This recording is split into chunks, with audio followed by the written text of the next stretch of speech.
Waziri wa mambo ya ndani wa Uingereza Shabana Mahmood ametangaza kuwa jeshi la walinzi wa mapinduzi ya Kiislamu la Iran IRGC litatambuliwa rasmi kama tishio kwa usalama wa taifa chini ya mamlaka mpya za serikali.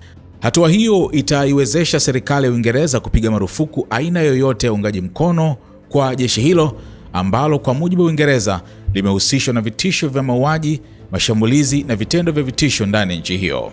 Katika taarifa ya maandishi kwa bunge, Mahmoud amesema kuiunga mkono IRGC kuanzia kutoa maoni kuhusu jeshi hilo hadi kulisaidia kutakuwa kosa la jinai linaloweza kuadhibiwa kwa kifungo hadi cha miaka 14 jela. Makundi mengine mawili pia yatajumuishwa chini ya hatua hizo mpya: Islamic Movement of Companions of the Right IMCR pamoja na kikosi cha kujitolea cha shirika la ujasusi wa kijeshi la Urusi GRU.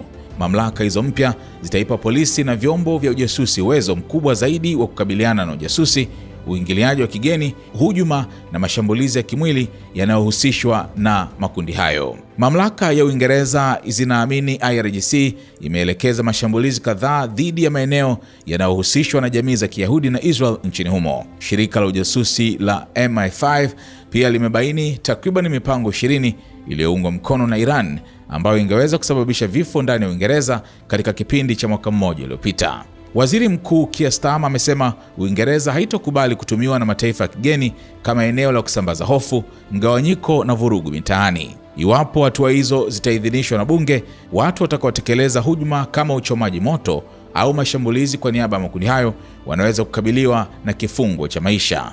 Uingereza inasema mamlaka hizo mpya ni muhimu kutokana na kuongezeka kwa vitisho vinavyoungwa mkono na mataifa ya kigeni ambapo